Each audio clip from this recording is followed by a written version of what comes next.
back to Breathing Underwater's Moviecast. All right, we've come to it. This is officially the last thing that I watch in 2025. I think it's the last thing that a lot of people watch in 2025.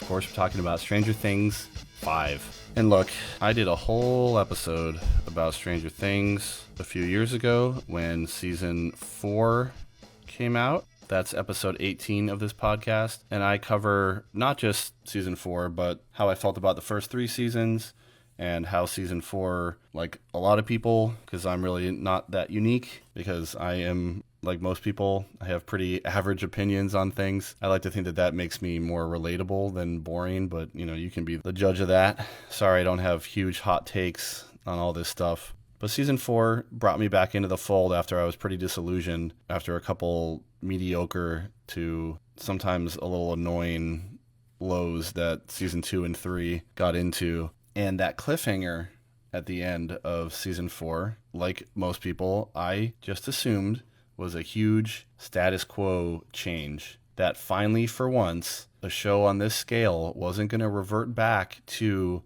everything being quote-unquote normal and within the comfort zone of these characters for the first few episodes before they have to ramp things back up and there's like a new threat and blah, blah, blah, where it feels like they're just spinning their wheels and going through the motions and doing the same thing over and over again. When the Upside Down burst into Hawkins like that and everybody saw it, I was like, all right, season 5 is just going to be one big climax to this show. There's no way they could go, oh, they put metal plates over it and the military quarantined it and now they're still in high school. I didn't even realize that this was only supposed to take place over several years. I thought this has been going on for a while because I know it's not a new thing at all in Hollywood. We've all seen it many times where older people play younger people on screen. But like a lot of people have said, and I completely agree, I think the issue here is that we've watched these kids grow up in this past decade, and we're still expected to believe that it's only been less than half of that time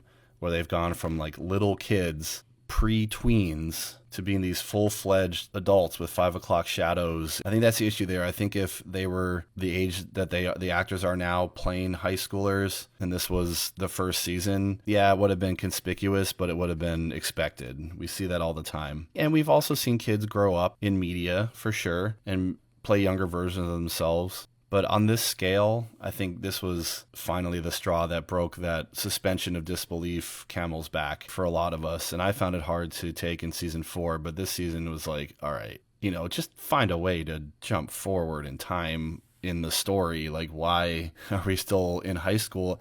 I thought that was just really a big letdown for me because if you've heard me talk about TV at all in here, you know that I really like status quo changes, and that's one reason that I'm not super excited when people are like, hey, you gotta watch this new show, because if there's multiple seasons, I'm like, okay, how many times are we going to revert back to whatever the status quo was that made people like this show in the first place? And in the case of this show, they've done it at least 5 times where they've put the kids back in school, have to pretend like everything's normal when it's obviously not, and we have to pretend that everybody in Hawkins is like a moron that thinks that whatever the military is selling them is the truth. I mean, I understood and I understand why they make the choices that they make in these kinds of situations, but it's really hard to go with it at a certain point. And you know what? Otherwise, just go watch any review on Stranger Things, and whatever they say, I would probably agree with. All the stuff that I've heard about people's reactions to this season, I have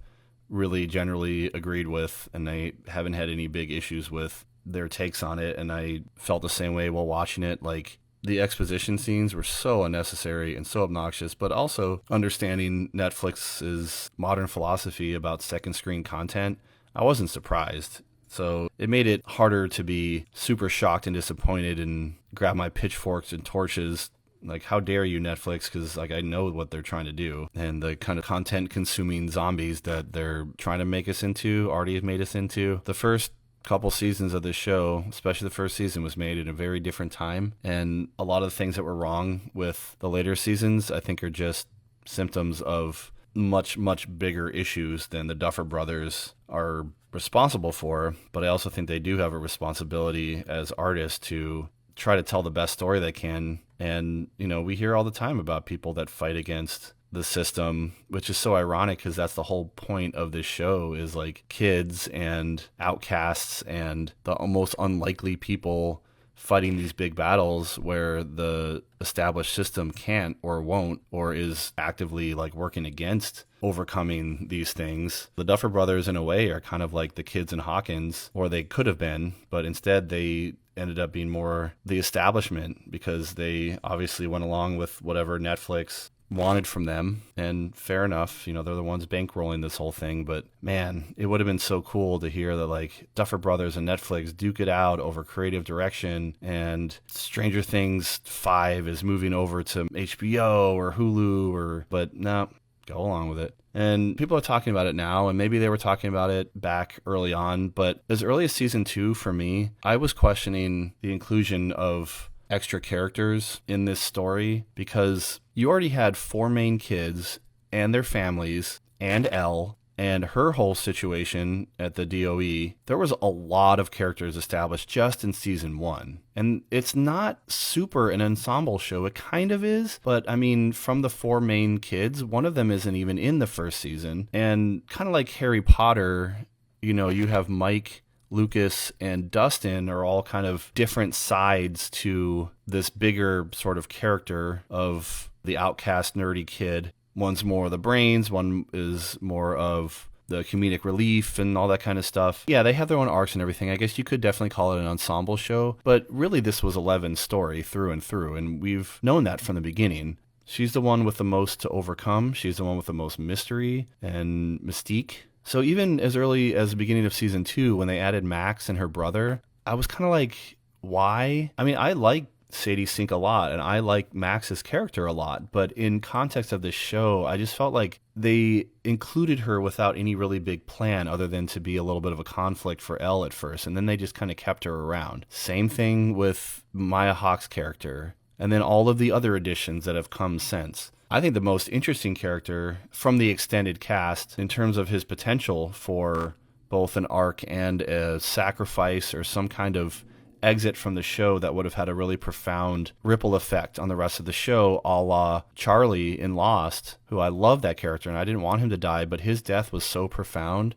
One of the best character deaths I've seen in anything, as I've heard a lot of people echo. I think Steve Harrington would have had an awesome effect on the rest of that plot, where he had sacrificed himself on his redemption arc early on. It would have added more stakes. It didn't occur to me until a review that I saw earlier today, the fact that Eddie Munson, as much as I loved his character too, that should have been Steve in season 4, making that sacrifice, because Dustin already had a best friend and they just kind of shoehorned in Eddie and they gave him this whole emotional connection with Dustin. But Steve had that from early on. He was such a more interesting, dynamic character. The more characters they added, the more screen time they had to give to those characters to develop them instead of developing or concluding the stories with the existing characters. So yeah, like there was just so much bloat and so much extra stuff. And then they brought in people in this last, I can't believe they kept adding characters. So bringing in Linda Hamilton with all the fanfare that they did and doing absolutely nothing with her was just so disappointing. Why bring in Linda Hamilton and have her just stand there and stare at stuff and then just kind of like abscond at the end? Just boggles the mind as to what they were thinking. I mean, it must have just been name recognition. I mean, she really was a glorified cameo. There were so many opportunities that they could have consolidated and simplified and streamlined things, but instead they just kept expanding and bloating and just adding more stuff on top of stuff. So, the Upside Down wasn't the actual threat, then it was the Dimension X, and the Upside Down was just an in-between. And I mean, I found all the explanations and science stuff to explain what everything was and what happened was interesting, and it was cool visually and otherwise, but it was also like unnecessary. There was just so much more going on in this season than they needed to have. And I really felt like, I'm pretty sure I said in that podcast that I did a few years ago about season 4, that season 4 should have been the end. Season 1 should have been the end, but we all knew that wasn't going to happen. So after they ended on that high note in season 4, they should have found a way to conclude it there. And then you have existing characters that are in the background for the whole show that all of a sudden are elevated to the front, like Holly. But because this is the last season and it's mostly plot at this point, we didn't really get enough overtime to develop her character and really justify her being one of the main cast this time around. It just felt shoehorned in like so many things did. And it was extra disappointing in that regard because they shoehorned in Vecna in season 4. That was obviously not part of the original plan, but they made it work because they gave it time.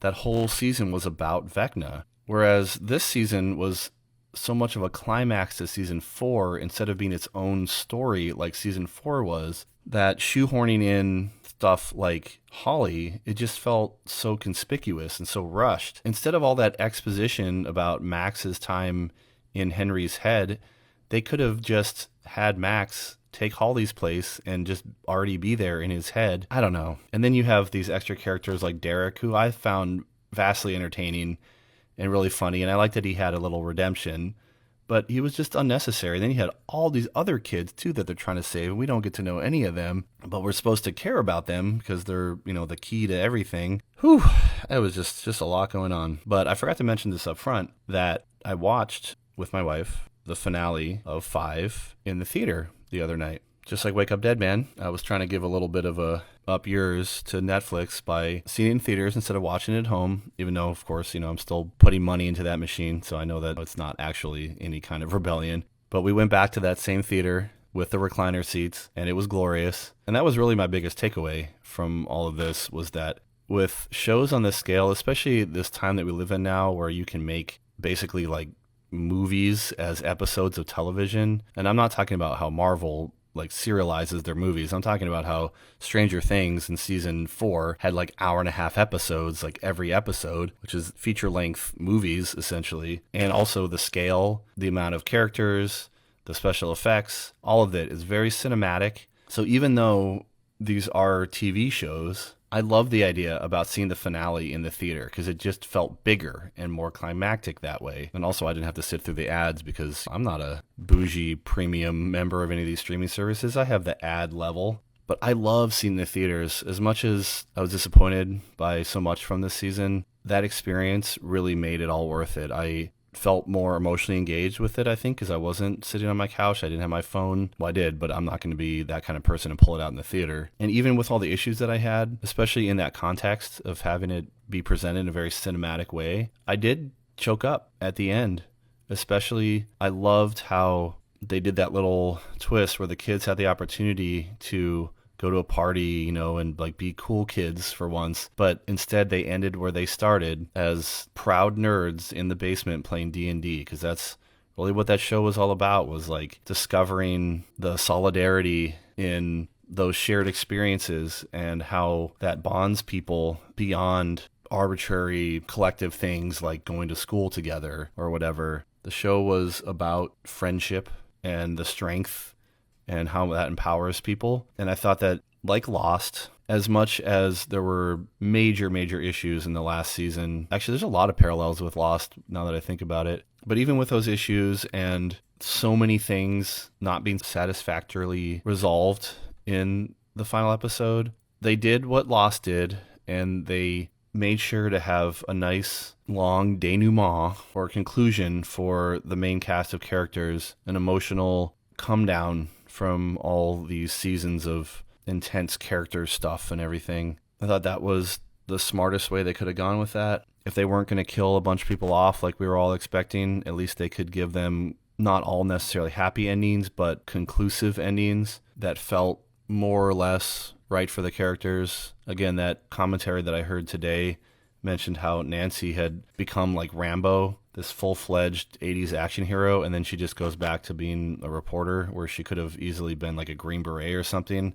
And I don't disagree with that at all. I thought that was kind of a regression for her, but they were trying to wrap up stuff in a more storybook happy ending kind of way, and I thought that was appropriate for this particular group of characters. So at least it had the emotional payoff for the most part that it had spent 5 seasons building to and earning. So I thought the writers at least understood what the audience needed to feel closure after all the time and energy that they devoted into their fandom of this show and where are these characters in this world. But speaking of Lost, because everything comes back to Lost for me, because that was my first head over heels love of a show that then turned into a huge crushing disappointment But even into season 6, I remember saying to the people, friends and such that we were talking about it with, they should release the last episode in the theaters because it would just feel that much bigger, more climactic for a show that's already very cinematic. I know that this isn't the first time that they've done this, but on this scale, this really does feel like a precedent being set that they would release a show this big in the theaters for its final episode. And I hope that that continues with these more mainstream, bigger budget, bigger scale, very cinematic shows, because I think not only does it draw people's attention back to the theatrical experience at a time where it seems that like that is very, very precarious. And I know that Netflix probably did it reluctantly. They just knew that there was some money to be made there. But if other studios do it and we don't rely on Netflix to be the main source of all streaming consumption, I think it's a win-win. It makes the conclusion of these big shows all that much more satisfying, I think, to have at least have that option to see in a theater for fans like me that prefer that experience, but also maybe inspire people to go back to the movies more. So I know I was pretty negative on it, but I didn't hate season 5 or anything. I did enjoy watching it in general, but it was just really, really hard to ignore the big glaring problems that it had. So at the very least, I am glad that it is concluded now and it's not going to keep going, at least not this main storyline. I'm sure, the spin-offs and everything are unavoidable and inevitable, but it is what it is. I am just glad it's over, and I'm glad it wasn't a total, complete train wreck like Lost was.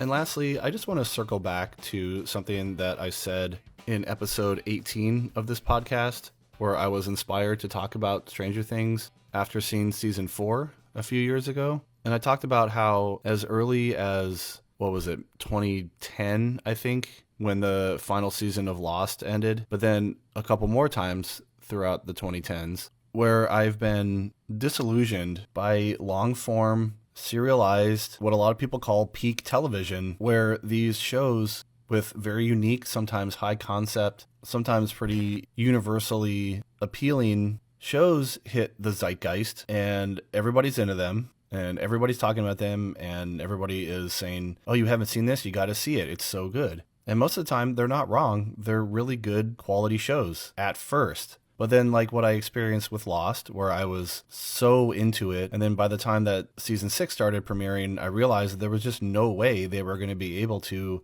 come to any kind of satisfying conclusion for all these seasons of stuff that they set up. So with each episode of that season, I just got more and more disappointed until ultimately, in some ways, the whole show was just kind of ruined for me. Because I was either like, all right, I can just pretend that this last season didn't happen and just enjoy the stuff that I enjoyed. But when it comes to experiencing a story, does that make sense to just pretend that part of it wasn't there and you just fill in the blanks yourself, or it's always going to be open-ended because they didn't properly pay off and satisfy the whole rest of the run of that story? And you can apply that to anything, to novels, movies. Like, would anybody want to see a movie just for the first half? Maybe there's people out there that are like that, but not me. The thing that makes a story worth it is not only the experience of the parts of it, but also the sum of its parts. What is it all leading to? Why is this story being told? What is it ultimately about? What is the ultimate impact of it? It's a holistic thing. And again, I talk more about that on episode 18. But at that time, 3 years ago, when season 4 came out, I felt a little bit renewed, rejuvenated, because as I said in that episode, I was wary about watching Stranger Things when it first hit the scene because it was so big, so fast, it had so much hype around it, and I had no doubt that the hype was valid, but it was only season 1. And after all the shows that have let me down over the years, I wasn't in a big rush to start a new show without knowing that it was going to come to a satisfying conclusion. That's why I'm much more comfortable in the past 15 years or so waiting till the show is done and then seeing if it's worth spending my time on. Even though I love the old school model of weekly episodes and the anticipation going from one cliffhanger to the next, and I don't really prefer binging as it exists now because it's overwhelming. It's so much stuff to take in all at once. that my poor little Dory brain See, I suffer from short-term memory loss. can't unpack and process it fast enough or thoroughly enough to enjoy it the way that I would if I had at least a week, if not a summer break in between episodes and seasons. But it does kind of suck to say that I'd rather binge something now and get less out of the overall experience if I know that it's going to take me somewhere that's worth going to, that's worth spending that time and energy and money, even if it's just a subscription. But most of all, if it's worth the emotional investment, because like with Lost and Stranger Things, we get really emotionally invested in these characters and their plights and their stories. And when they're not paid off satisfactorily, it just begs the question, like, why? Why did I even devote the time in the first place? I almost wish now that I had waited until Stranger Things wrapped up. Little did we know back then that it was going to take 10 years. But at the very least, then I would have known what I was in for. I would have known that the ending was never going to satisfy where it started. It wasn't going to respect the characters or the world or the plot. It was going to get marred in all of these industry changes and politics and all that other unnecessary crap. So I could spend a whole episode and beyond nitpicking not only this last season of Stranger Things, but the flow and the trajectory of the whole story and how it didn't work. But there's a million other videos out there that already do that. My biggest takeaway is just that this only reinforced and further proved to me that modern television, whether it's network, cable, or streaming, for whatever reason, for a variety of reasons that we can argue and bicker over, but ultimately it's not set up to tell quality stories overall.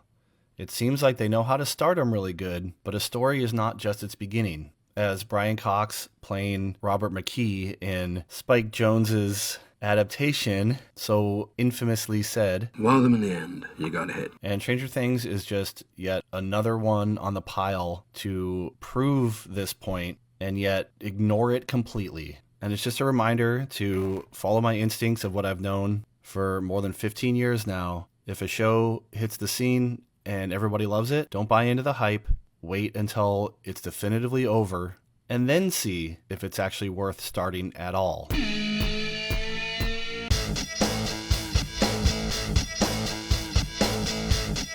I've been Dan. I can't tell you how much I appreciate you listening to this. You can find me and all the ways to contact me, follow me, and yell at me about all the things that I'm wrong about at breathingunderwater.us.